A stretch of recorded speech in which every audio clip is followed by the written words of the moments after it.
खुश आमदीद मुअज़्ज़िज़ सामीन। एक बार फिर हम हाजिर हुए हैं मुसन्निफ़ा शबी ज़हरा हुसैनी कामोपुरी साहिबा के एक नए अफ़साने के साथ, जो उनकी किताब सहर होने तक से है और जिसका उन्वान है सौदा। सामीन, अच्छे और बुरे लोग तो हर पेशे में पाए जाते हैं। महकमा पुलिस में भी मेहनती, बासलाहियत, फ़र्ज़शनास और ईमानदार अफसरान व एहलकार मौजूद हैं। लेकिन अफसोस है कि और पेशों की तरह इस पेशे में भी कुछ ऐसे खुदसाज और ख़ुदगर्ज़ लोग हैं जो इंसानियत के नाम पे धब्बा हैं। उनकी वजह से महकमा पुलिस के मुतालिक आवाम की अक्सरियत मनफी यानी नेगेटिव रवैया रखती है और अपना मुहाफ़िज़ समझने के बजाय उनसे खौफज़दा रहती है।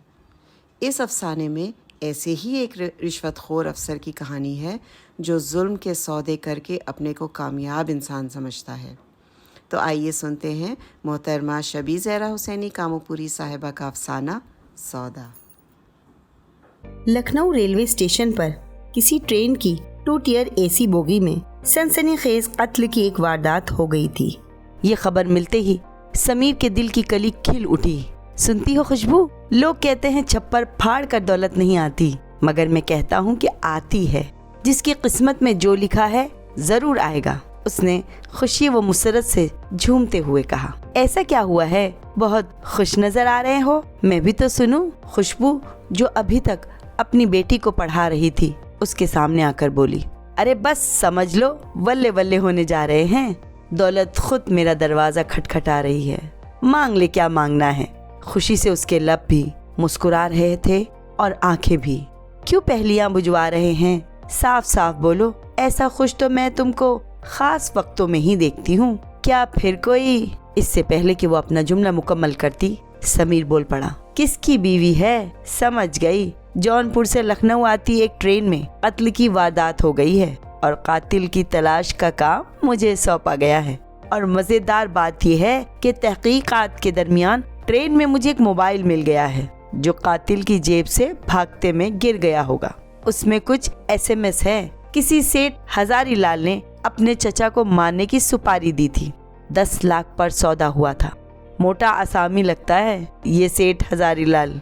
खुशी से उसकी बाँछें खुली जा रही थीं। दरअसल अरसे से कोई मोटा शिकार उसके हाथ नहीं आया था।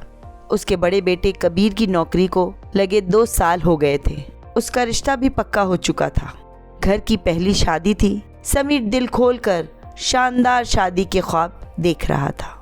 लेकिन इधर केजरीवाल और अन्ना हजारे जैसे नेताओं ने भ्रष्टाचार के खिलाफ इस कदर आवाजें उठाना शुरू कर दी थी कि रिश्वतखोर और बेईमान अफसरान फूंक फूंक के कदम उठा रहे थे। नतीजे के तौर पर जेब डर डर कर भरना पड़ रही थी। फिर इस तरह दौलत की फरावानी पर असर तो पड़ना ही था। अच्छा तो मैं चला। और हाँ, कबीर का फोन आया था। वो लखनऊ आ रहा है। कह रहा था 8 या 9 को आऊंगा। आज तो आया नहीं, कल तक तो पहुंच जाएगा। कहता हुआ समीर घर से निकल गया। समीर लखनऊ में महकमे पुलिस में इंस्पेक्टर था। तनख्वाह तो उसकी बस ठीक ही थी, लेकिन ऊपर की आमदनी का बहुत बड़ा सहारा था। 6 बच्चे थे। कबीर इकलौता बेटा था। ठाट बाट देखने के लायक थे। आराम व आराइश की हर चीज मुयस्सर थी। जिंदगी भी बड़ी पुरसुकून थी, क्योंकि ज़मीर जिंदा होता है तो वो गलत काम करने से पहले या करने के बाद दोनों सूरतों में ऐसी चुटकियां लेता है कि जीना हराम हो जाता है। लेकिन जब ज़मीर ही मर जाए और खुद साजी, खुद गर्जी और खुद परस्ती के दबीज पर्दे आंखों पर पड़ जाएं, तो इंसान जुर्म की अंधेरी दुनिया में भी उजाला ढूंढ लेता है। समीर अपनी दुनिया में इस कदर मगन था कि उसे ये सोचने की कभी फुर्सत ही नहीं मिली कि आतिशदां पर रखा हुआ ये कीमती बरकी लैंप किसका दिल जलाकर खरीदा था। गैरेज में खड़ी गाड़ी और मोटरसाइकिल किसके साथ की गई बेइंसाफी की दुहाई दे रही है। और वो ये सब सोचता भी तो कहाँ तक सोचता। उसका तो सारा ऐश व आराम एक गमनाक कहानी सुना रहा था, जिसमें किसी की आहें थी, किसी का खून, कभी बेसहारा माओं की सिसकियां थी, तो कभी झूठ, बेईमानी और बेइंसाफी का फसाना। अभी कुछ ही दिनों की बात है। शहर में कत्ल की एक वारदात हुई थी। पुलिस का तमाम अमला वारदात की तह तक पहुंचने के लिए कूशा था। और फिर जब कातिल खून से लुथड़े कपड़े और लाश एक बोरी में डालकर दरिया में फेंक ही रहा था, ऐन मौके पर समीर ने उसको बाजू से पकड़ लिया। पलटकर कातिल ने देखा तो उसके हाथ पैर फूल गए। न वो भाग सकता था न झूठ बोल सकता था। वो समीर के आगे हाथ जोड़कर खड़ा हो गया। मौके से पकड़ गए, वरना जुर्म की तमाम निशानियां ही मिटा देते। कपड़े और लाश मेरे हवाले करो, समीर ने गरज कर हुक्म दिया। देखो, मैं एक बड़े नेता का बेटा हूँ, तुम्हारे काम आ सकता हूँ। होगे तो मैं क्या करूँ? धौंस में लेता है साला। तुम्हारे जैसे बहुत से लोगों को इन हाथों ने पकड़ा है, गिरफ्तार कर लो साले को। समीर ने अपने मातहत सिपाहियों को हुक्म दिया।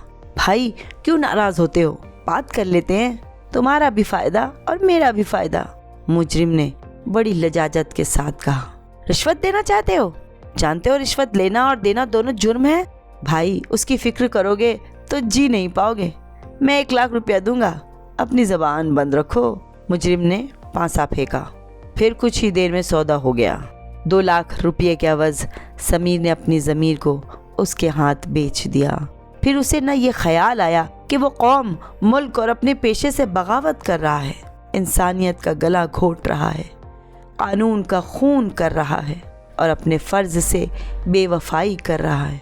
साले कानून बनाने वाले खुद बेईमान हैं, ये सोचकर वो अपने आप को फरेब देकर मुतमईन हो जाता था। अच्छा, तो ये छुरा, कपड़े और लाश मेरे हवाले कर दो, अब देखना क्या खेल रचता हूँ।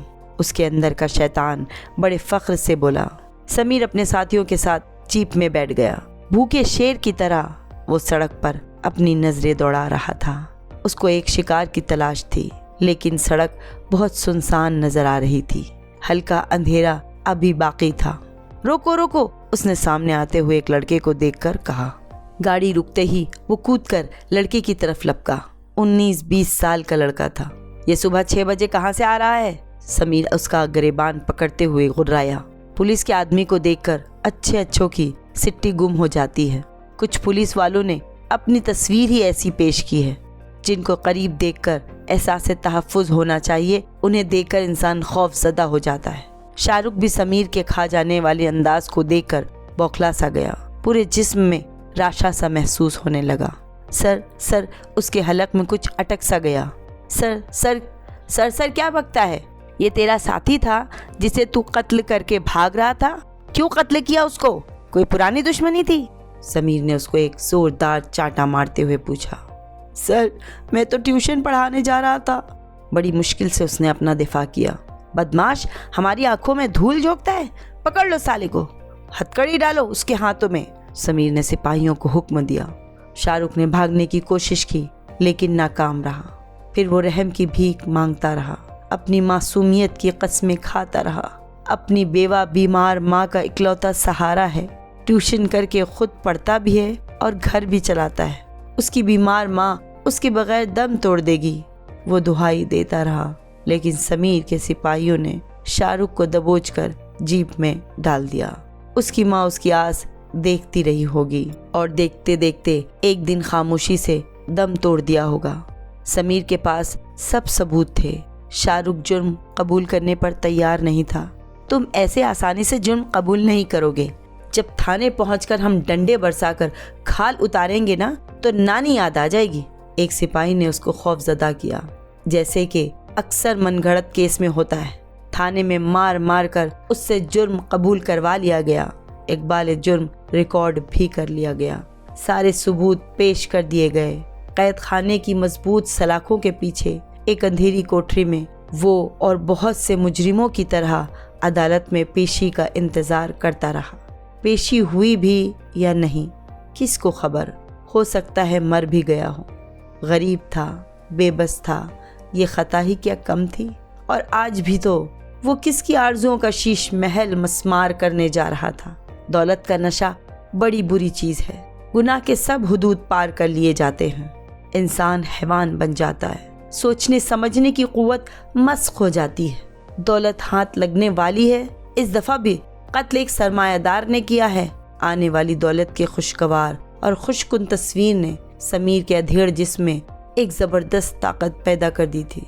सेठ की तिजोरियां उसकी नजरों में घूम रही थी। 30 लाख की सुपारी दी है साले ने, तो सौदा भी अब की ऐसा ही होगा।